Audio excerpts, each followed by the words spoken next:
Hello everyone, and congratulations to the class of 2020, as well as your parents, your teachers, and everyone who helped you get to this day.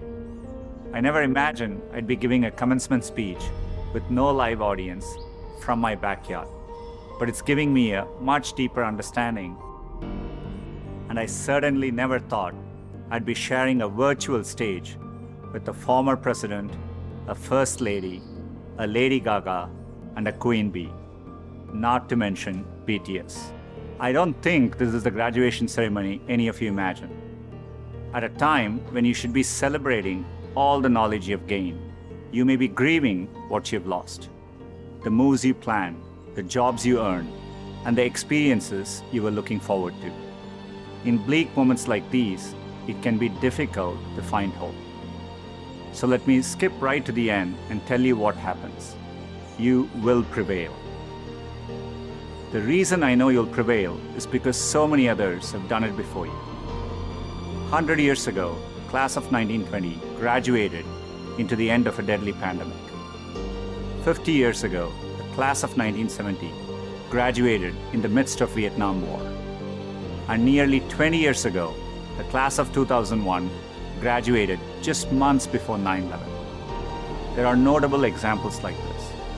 They had to overcome new challenges, and in all cases, they prevailed. The long arc of history tells us we have every reason to be hopeful. So, be hopeful. There is an interesting trend I've noticed. It's very conventional for every generation to underestimate the potential of the following one. It's because they don't realize that the progress of one generation becomes the foundational premise for the next. And it takes a new set of people to come along and realize all the possibilities. I grew up without much access to technology. We didn't get our first telephone till I was 10. I didn't have regular access to a computer until I came to America for graduate school. Under television, when we finally got one, only had one channel. So imagine how awestruck I am today to be speaking to you on a platform that has millions of channels. By contrast, you grew up with computers of all shapes and sizes. The ability to ask a computer anything, anywhere, the very thing I've spent my last decade working on, is not amazing to you. That's okay. It doesn't make me feel bad. It makes me hopeful. There are probably things about technology that frustrate you and make you impatient. Don't lose that impatience. It'll create the next technology revolution and enable you to build things my generation could never dream of. You may be just as frustrated by my generation's approach to climate change or education. Be impatient. It'll create the progress the world needs. You will make the world better in your own way, even if you don't know exactly how. The important thing is to be open-minded so that you can find what you love. For me, it was technology. The more access my family had to technology, the better our lives got. So when I graduated, I knew I wanted to do something to bring technology to as many others as possible. At the time, I thought I could achieve this by building better semiconductors. I mean, what could be more exciting than that?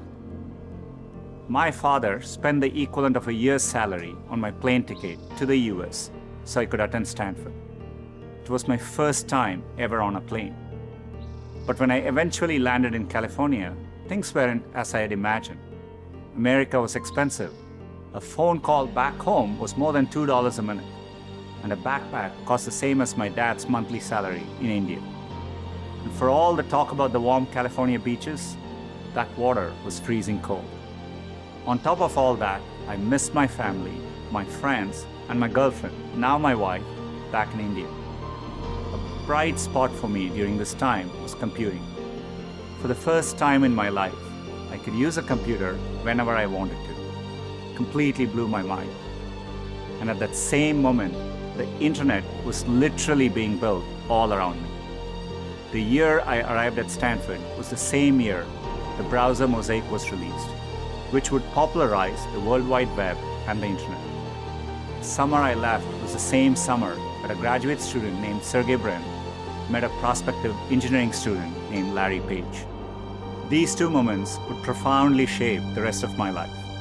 But at the time, I didn't know it. It took me a while to realize that the internet would be the single best way to make technology accessible to more people. And as soon as I did, I changed course and decided to pursue my dreams at Google. Inspired by the wonder that first browser created in me, I led the effort to launch one called Chrome in 2009 and drove the effort to help Google develop affordable laptops and phones so that a student growing up in any neighborhood or village in any part of the world could have the same access to information as all of you. Had I stayed the course in graduate school, I'd probably have a PhD today, which would have made my parents really proud, but I might have missed the opportunity to bring the benefits of technology to so many others. And I certainly wouldn't be standing here speaking to you as Google's CEO. Believe me when I say I saw none of this coming when I first touched down in the state of California 27 years ago. The only thing that got me from there to here, other than luck, was a deep passion for technology and an open mind. So take the time to find the thing that excites you more than anything else in the world. Not the thing your parents want you to do, or the thing that all your friends are doing, or that society expects of you. I know you're getting a lot of advice today, so let me leave you with mine. Be open, be impatient, be hopeful. If you can do that, history will remember the class of 2020, not for what you lost, but for what you changed. You have the chance to change everything. I'm optimistic you will. Thank you. Kami mohon bantuan teman-teman untuk subscribe dan like video ini agar bisa menjangkau lebih banyak orang lagi. Setiap dukungan dari teman-teman sekalian akan sangat berarti buat kami. Selamat menikmati konten dari kami. Semoga bermanfaat.